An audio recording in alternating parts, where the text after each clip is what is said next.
Bueno, hoy vamos a hablar de un tema que, de una forma u otra, nos resulta familiar a todos: el cáncer. La idea es desgranarlo, ¿sabes?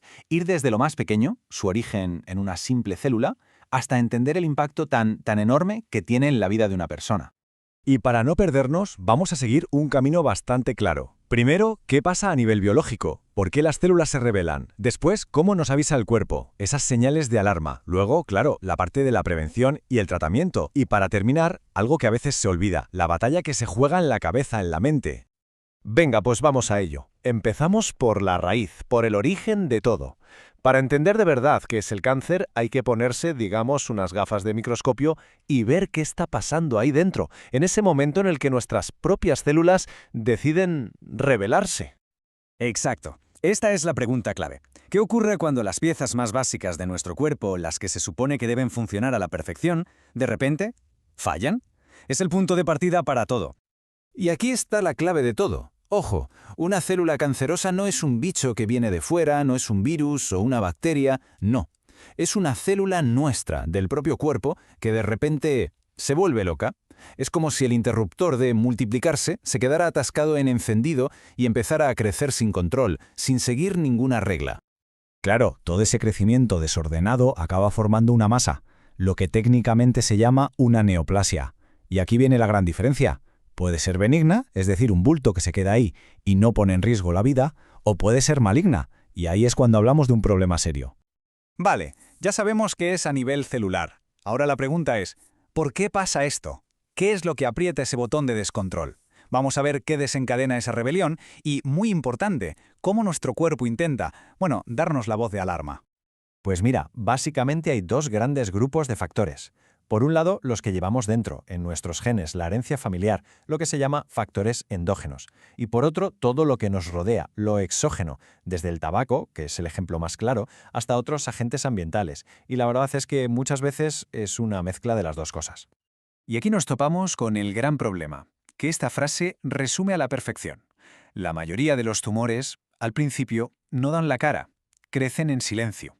Y claro, eso complica muchísimo las cosas, porque cuando queremos darnos cuenta, ya ha avanzado.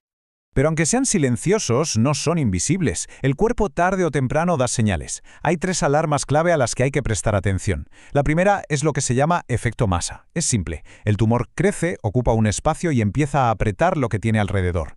La segunda, cambios en el metabolismo. Una pérdida de peso que no se sabe de dónde viene, por ejemplo. ¿Por qué? Porque el tumor es como un parásito que consume muchísima energía.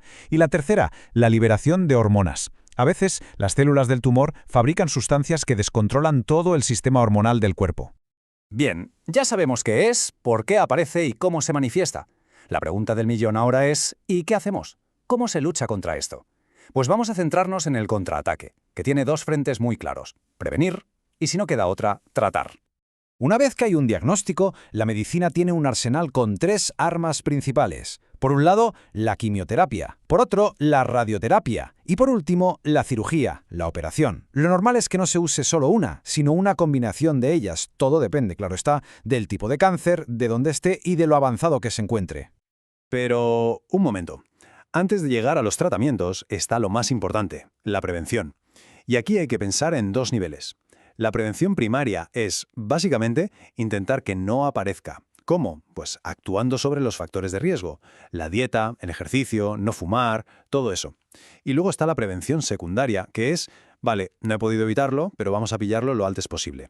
Se trata de diagnosticarlo pronto para frenarlo a tiempo. Y es que esto es fundamental. La detección precoz lo cambia todo. Es la diferencia entre encontrar un problema pequeño, manejable, y encontrar algo mucho más complicado. Por eso, las revisiones son tan importantes.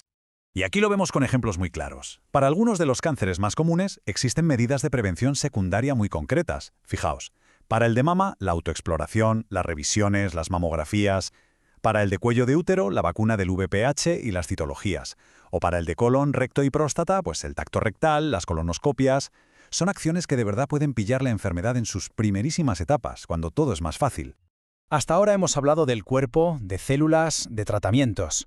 Pero la lucha contra el cáncer tiene otro frente, uno que a veces es incluso más duro: el campo de batalla de la mente. Vamos a ver qué pasa a nivel psicológico cuando llega un diagnóstico. Porque claro, recibir una noticia así es como un terremoto emocional. De repente aparecen el estrés, la ansiedad, la culpa, la tristeza, un torbellino de emociones. Y para sobrevivir a eso, nuestra mente, que es muy lista, pone en marcha mecanismos de defensa para poder manejar una realidad tan dura. Uno de ellos es lo que se conoce como comparación positiva. Es muy humano. Consiste en agarrarse a los casos de gente que ha salido adelante. Es buscar y rebuscar historias con final feliz para decirse a uno mismo, si ellos pudieron, yo también. Es una forma de generar esperanza, aunque a veces pueda crear una falsa sensación de seguridad. Otro mecanismo muy común es la evitación. La persona sabe perfectamente lo que está pasando, no lo niega, pero aparca las emociones. Es como meter el miedo y la angustia en un cajón y decir, ya lidiaré con esto más adelante. Es una forma de poder seguir con el día a día, con los tratamientos, sin que el peso emocional te hunda. Y por último está la resignación. Y cuidado, porque no es lo mismo que la aceptación. En la resignación, la persona asume lo que va a pasar, sí, pero tira la toalla, deja de luchar. Es una especie de rendición en la que se aceptan las consecuencias, pero se abandona la pelea. Y todo esto nos deja con una reflexión final, una pregunta que queda en el aire. La batalla contra el cáncer se lucha, evidentemente, en el cuerpo, con médicos y tratamientos. Pero, ¿dónde se gana de verdad? Quizás la verdadera victoria, o una parte fundamental de ella, se juega en la mente. Esa conexión entre el cuerpo y la psique es sin duda uno de los grandes misterios y una de las claves de todo este viaje.